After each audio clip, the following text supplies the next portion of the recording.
Asmara, population 350,000, has been the capital of Eritrea since 1897. But its history predates that event by centuries.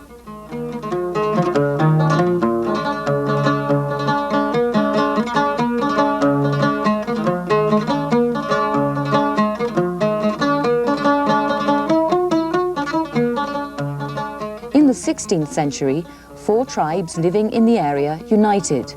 The accord is said to have been initiated by the women, who were tired of constant warfare. A new name was given to the settlement, Arbate Asmara, which in Tigrinya means the 4 have united. The oldest zone in Asmara, Arbate Asmara, houses the remains of the Rases or leaders' fort and contains many traditional Hidmo homes. The thick central pillar is made of a huge tree trunk, a reminder that once upon a time the highlands were thickly forested.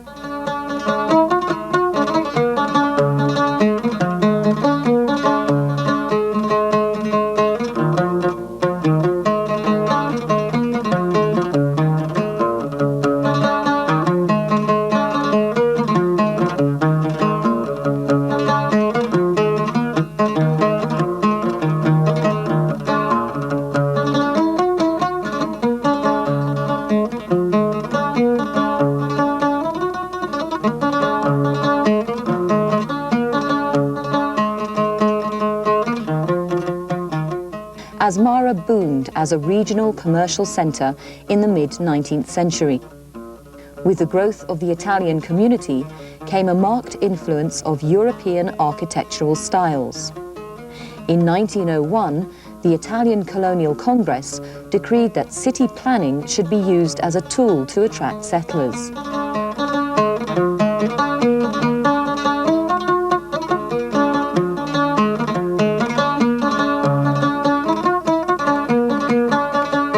The plan for Asmara was approved in 1902. It was revised in subsequent years, but the basic formula can still be seen today in all Eritrean towns. The central focus was the market, a circular piazza with roads leading off it into grid settlements. The government building was located on higher ground.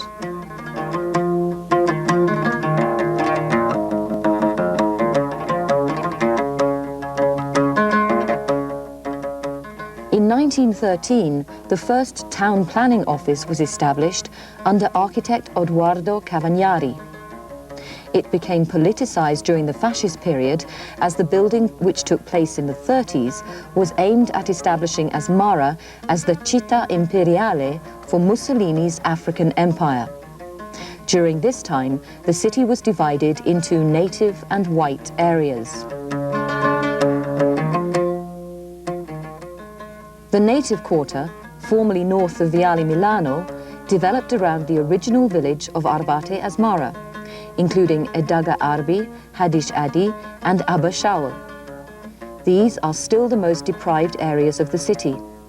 The White Quarter begins at what is now Liberation Avenue and the Campo Estato, the government centre. Further out, towards the airport, Italian businessmen built houses for expatriate employees. The area known as Tiravolo, or bird shooting range, contains villas built by Barattoli and Melotti. Nearby are the former American bases of Radio Marina and Canu Station.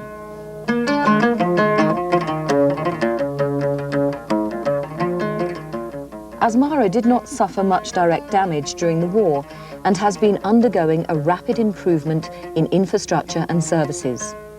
Its palm-lined and bougainvillea-scented boulevards make it one of the most charming capitals in the world.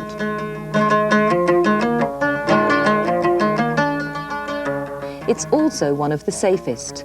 Asmara is a walking city. Indeed, walking is the best way to see it. Most people start from City Park, a charming outdoor cafe near the gardens and compound of the State Guest House. This was built for the first governor of Eritrea, Fernando Martini, in 1897. It was the official residence of Haile Selassie and Mengistu Haile Mariam, and served a brief time as the National Museum.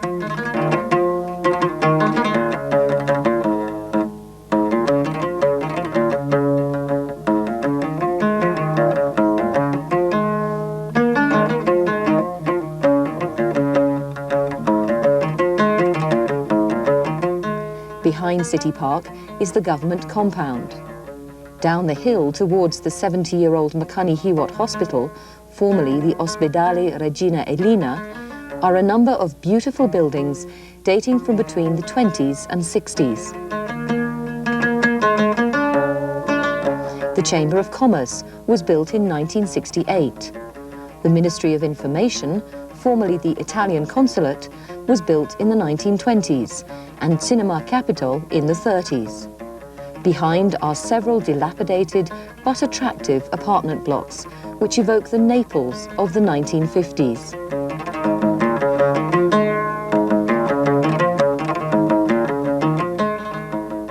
Asmara contains 7 cinemas, all of them built between the 30s and the 60s. The Impero, Capitol, Odeon and Roma were only open to Europeans. The Dante, Africa and Red Cross were open to Eritreans and became popular venues. Martyrs Avenue.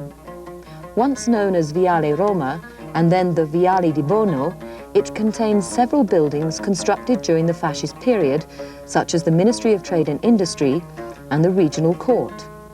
Just behind the Nyala Hotel, built in 1968, is the charming Asmara swimming pool, which dates from 1944.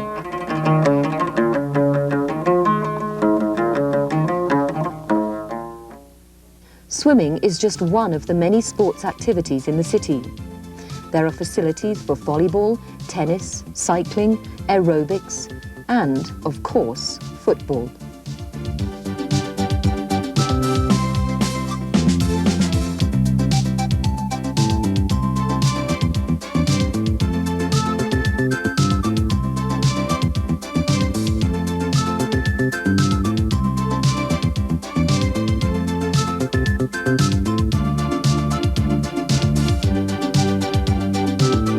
The main road of Asmara, once Viale Mussolini, is now Liberation Avenue. On public and religious holidays, Asmarans parade here in their best clothes, and on Independence Day, there is dancing until the early hours.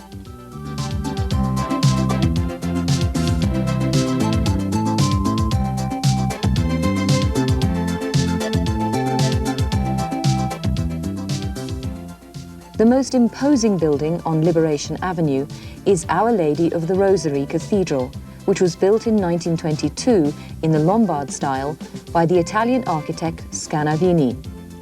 On the top of the cupola is the statue of St. Joseph, which is said to be made of Austrian cannons captured during World War I. Visitors can climb the tower for a splendid view of Asmara.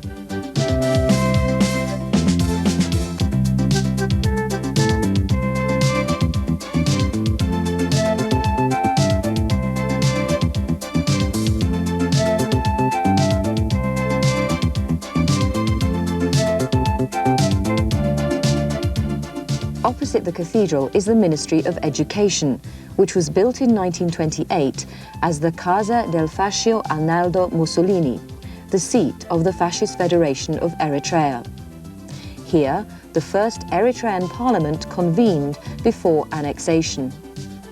Inside, wall paintings depict legends of Solomon and Sheba, and the stairwell has fascist motifs along the balustrade.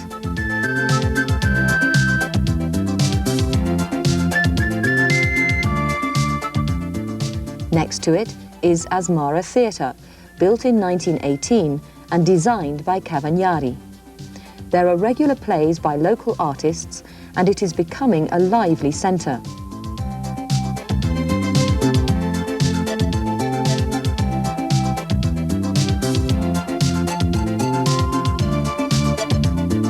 The municipality was built in 1936. Opposite is the Department of Mines, which was built in the 1930s as the Azienda Mineraria del Africa Oriental. Next door is the Adulis printing press, once the headquarters of the daily Corriere Eritrea.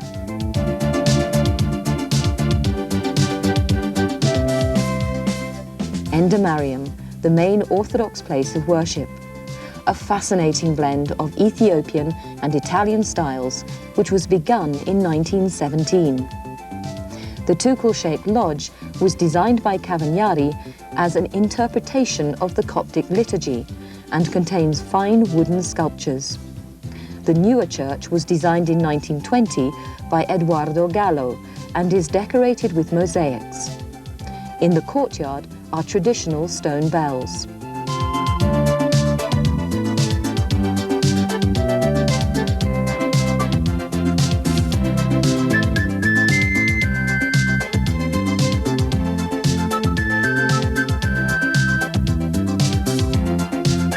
The Evangelical Protestant Church dates from the 60s.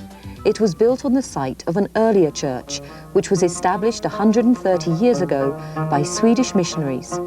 They also built a school and hostel for Eritrean children. Al-Kufala al-Rashidin Mosque, the biggest in Eritrea. It was designed in 1938 by Guido Ferrazza, who also supervised the town plan of Assab. The main cupola is built of translucent glass, and the lower part of the minaret is supported by 6 fluted Roman columns made from travertine marble from Decamhare and topped by marble from Carrara.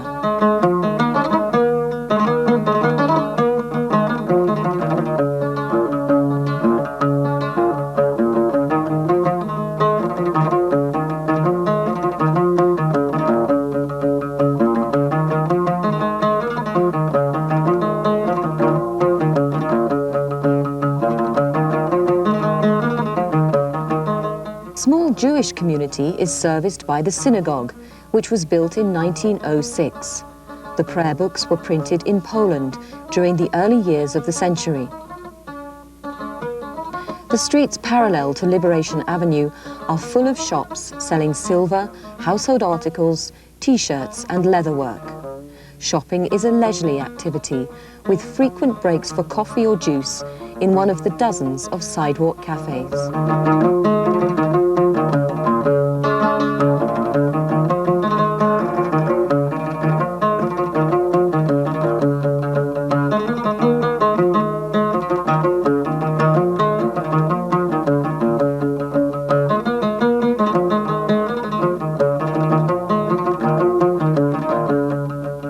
Casa degli Italiani, built in 1929 and once the Circolo di Cultura Fascista. Today, it is the social and cultural centre for the Italian community and is open to all. There is an excellent snack bar and often exhibitions and film shows. Nearby is the Alliance Française, which has a beautiful garden cafe. The Alliance stages art shows and theatre, often in collaboration with the US, British, German and Italian cultural centres and other Eritrean and international institutions. The British Council, round the corner from the Alliance, has a large lending library and video section.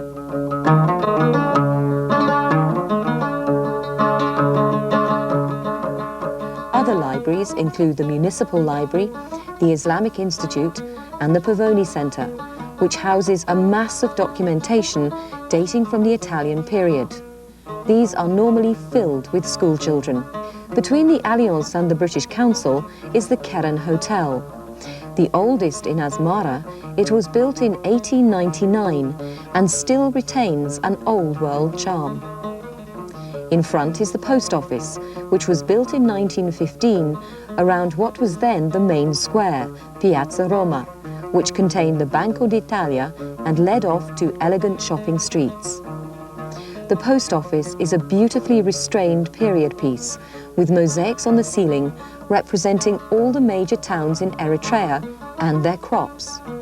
The vine leaves curling around Dekamhari are a reminder of that town's famous vintages.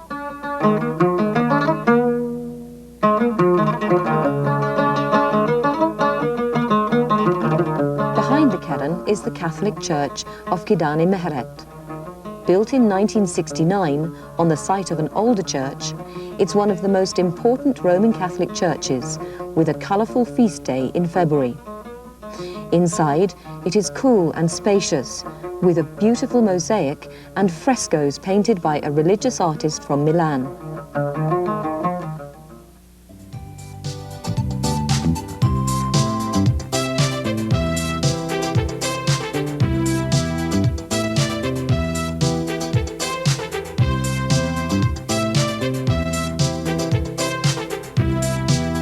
Nearby is the chicken market and a narrow jumble of streets filled with small-scale artisanal activity and grinding mills.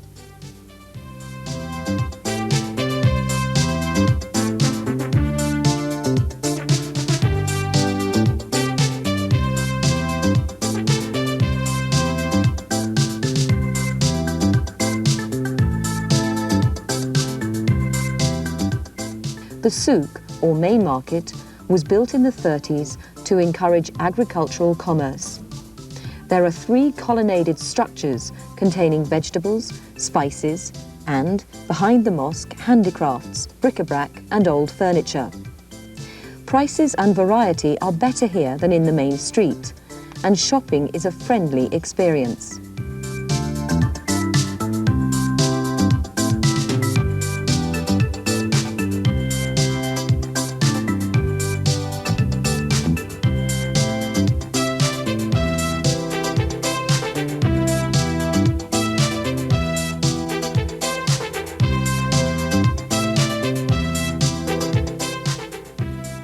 To the northeast of the souk is Medeber. Here you will find everything from sardine tins to car tyres being recycled by skilled craftsmen.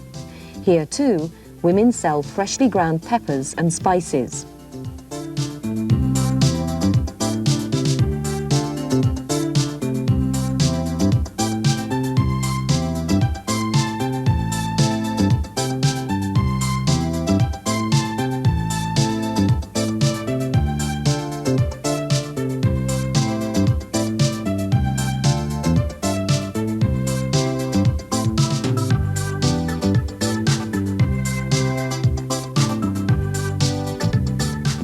North of Medeber, the road climbs to the old watchtower of Cherhi. Now a Chinese restaurant and bar, it is an ideal place to sit after a couple of hours exploring.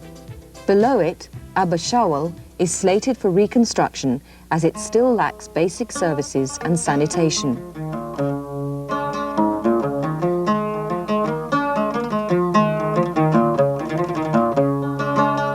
South of Liberation Avenue is an area of genteel villas and diplomatic missions.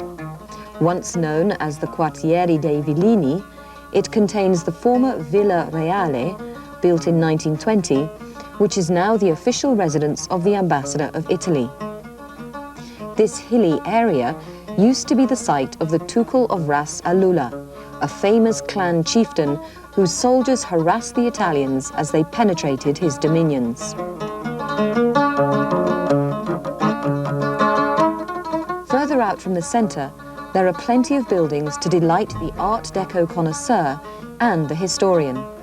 Asmara is an industrial city, and the Godife Road, turn left at the wonderful period garage of Fiat Tagliero, is lined with classic structures such as the Asmara textile factory and the Eritrea shoe factory.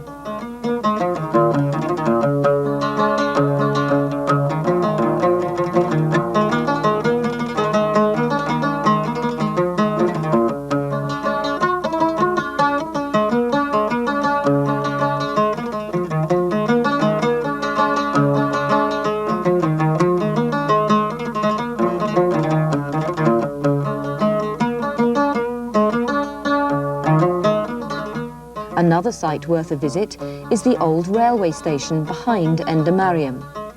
Built in the 20s, it contains several old engines and is a beautiful reminder of Eritrea's former industrial glory. The railway line, a marvel of technical engineering, is currently being rebuilt by Eritrean labour. It is a symbol of the country's policy of self-reliance, which underpins the post-war reconstruction and growth.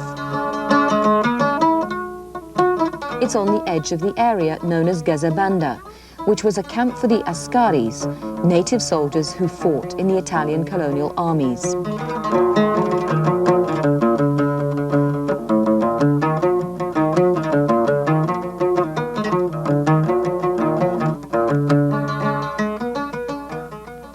Along the Massawa Road is the zoo.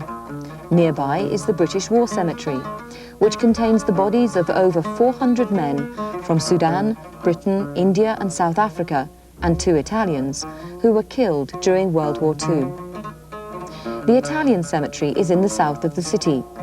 It contains the graves of the various colonial and foreign communities who lived or fought in Eritrea, as well as many Eritreans. Next to it is the Martyrs Cemetery, which contains the tomb of Walde Ab Walde Mariam, one of the fathers of the Eritrean Revolution. He died in May 1995 and was buried with full ceremonial honours.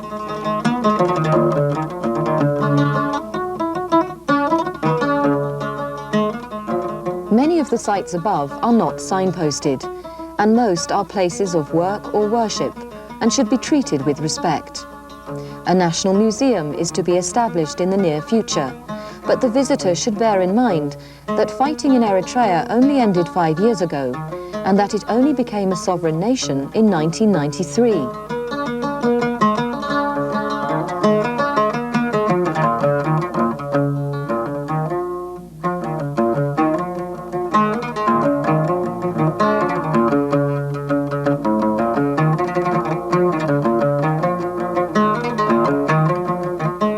The best way to get to know the city and its residents is to meander, take a vintage taxi driven by a veteran driver, sit at a sidewalk cafe and talk to the locals.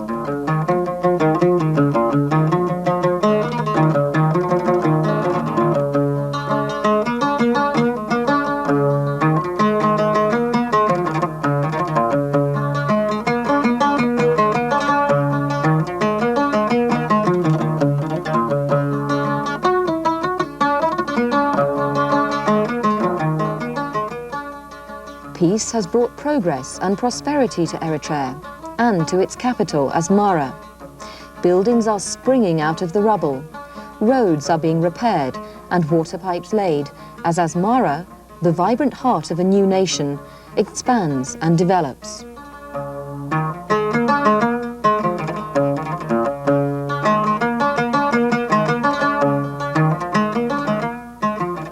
A smile is the best passport to Eritrea, and it's up to the visitor, who is still considered a guest, to make sure that it stays that way.